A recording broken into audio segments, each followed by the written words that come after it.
মা মা বাবা মিষ্টি আলু এনেছে তো। তুমি না বলছিলে যে তুমি মিষ্টি বানাবে এটা দিয়ে? জলদি বানা, আমার খুব খিদে লেগেছে। তাই? কখন এনে দিয়েছে বাবা? এই যে একটু আগে বাজার থেকে নিয়ে আসলো। ও দেখি তো। বাহ, ঠিক আছে, বানাবো।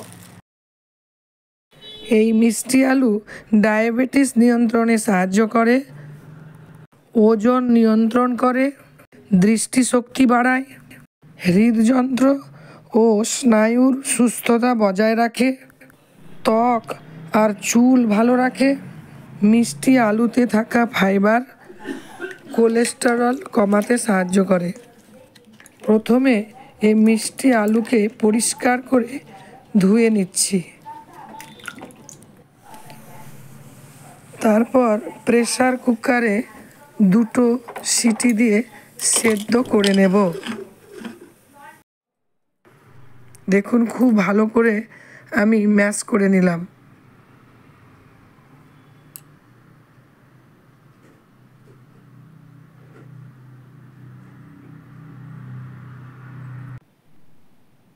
হাত দিয়ে এইভাবে দলে দলে ভালো করে মিক্স করে নেবেন, যাতে কোনো গোটা অংশ না থাকে। বড় এলাচ নিয়েছি, আমি এই এলাচগুলো থেতো করে নিলাম এবং বীজগুলো নিয়ে নিচ্ছি। এই দিকে আমি গুড়গুলো পাউডার করে নিচ্ছি। আপনারা গ্রেটারের সাহায্যে পাউডার করতে পারেন। এই গুঁড়ো দুধ আমুল কোম্পানির 4 চামচ দিয়েছি। 1 চামচ ময়দা দিলাম, আর বড় এলাচের যে গুঁড়ো অল্প একটু দিয়ে মিক্সড করে নিলাম ভালো করে। তারপর বেকিং সোডা 1 চিমটি দিলাম, খুব অল্প দিতে হবে, দিয়ে খুব ভালো করে মিক্স করে নিতে হবে।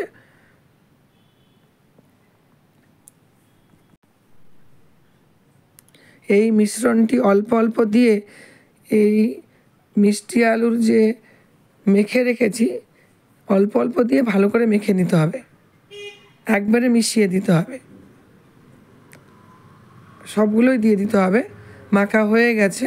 এইবার আমি 1 চামচ ভালো ঘি দিয়ে দিলাম, খাবারের যে ঘি হয় সেই ঘি 1 চামচ দিলাম, দিয়ে ভালো করে একটু মিক্সড করে নেব। এলাচ আর ঘি দেওয়াতে মিশ্রণটি আরও ভালো হয়ে যায়, খুব সুগন্ধ হয়, খেতেও ভালো হয়।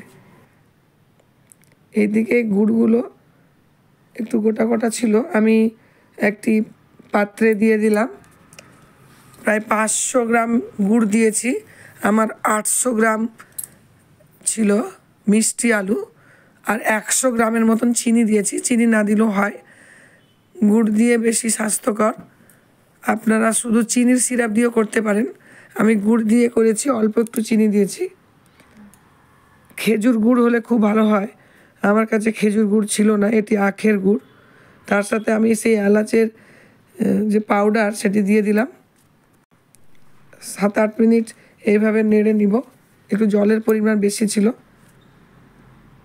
আমার তেল গরম হয়ে গেছে, সাদা তেল দিতে পারেন, আমি এটি কোল্ড প্রেসড সর্ষের তেলে আমি করছি।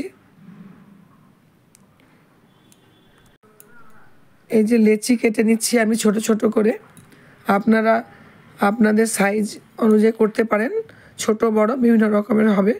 আমি একটু মিডিয়াম সাইজের করছি।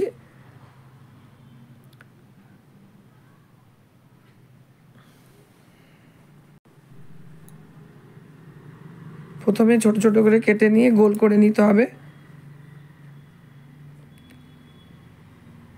তেল গরম হয়ে গেলে গ্যাসের যে তাপমাত্রা লো ফ্লেম থেকে মিডিয়াম ফ্লেমে রেখে এই বলগুলো ফ্রাই করে নিতে হবে। ধৈর্য ধরে আস্তে আস্তে ফ্রাই করতে হবে।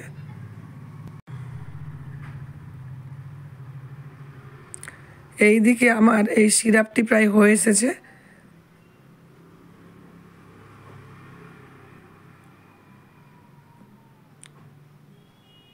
দেখুন কি সুন্দর ফ্রাই হয়ে যাচ্ছে, একটু টাইম লাগে। কোথা থেকে আমার এই ভিডিওটি দেখছেন কমেন্টে লিখে জানাবেন। আর কি কি রেসিপি আপনারা দেখতে চান লিখে জানাবেন, আমি তৈরি করে আপনাদের দেখাবো। দেখুন কি সুন্দর হয়েছে, একবারে গোলাপ জামুন বা পান্তুয়া মতো, মিষ্টি আলুর পান্তুয়া এগুলো ছিল, সেগুলো একসাথে দিয়ে আমি ফ্রাই করে নিচ্ছি। সবগুলো প্রায় আমার ফ্রাই হয়ে আসলো। দেখুন সব ফ্রাই হয়ে গেছে। ঠান্ডা করতে আমি দিলাম।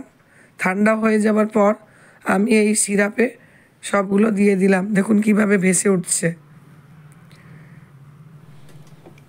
10 থেকে 15 মিনিটের পর বের করে আপনারা সার্ভ করতে পারবেন। আর 1 থেকে 2 ঘন্টা রাখলে ভালো করে ভেতরে সিরাপটি যায় এবং খুব ভালো হয়। এই দেখুন আমি সব তুলে নিচ্ছি। 15 থেকে 20 মিনিট হয়েছে এখন।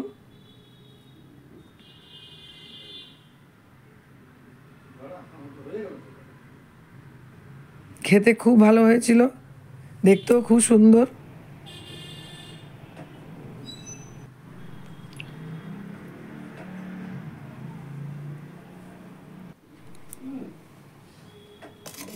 লাইক শেয়ার সাবস্ক্রাইব করতে ভুলবেন না। ফেসবুকে দেখলে ফলো করবেন। খেয়ে দেখ কেমন করেছি আমি।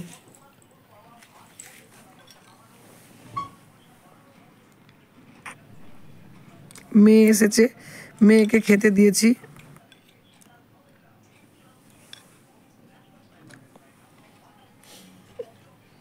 দেখি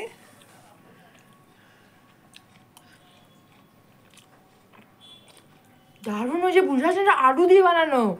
হ্যাঁ দারুণ। আর একটু ভিজতো।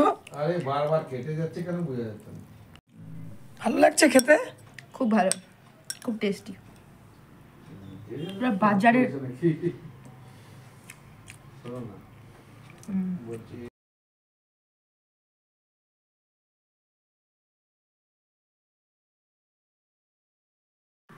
সুস্থ থাকুন, ভালো থাকুন, ধন্যবাদ।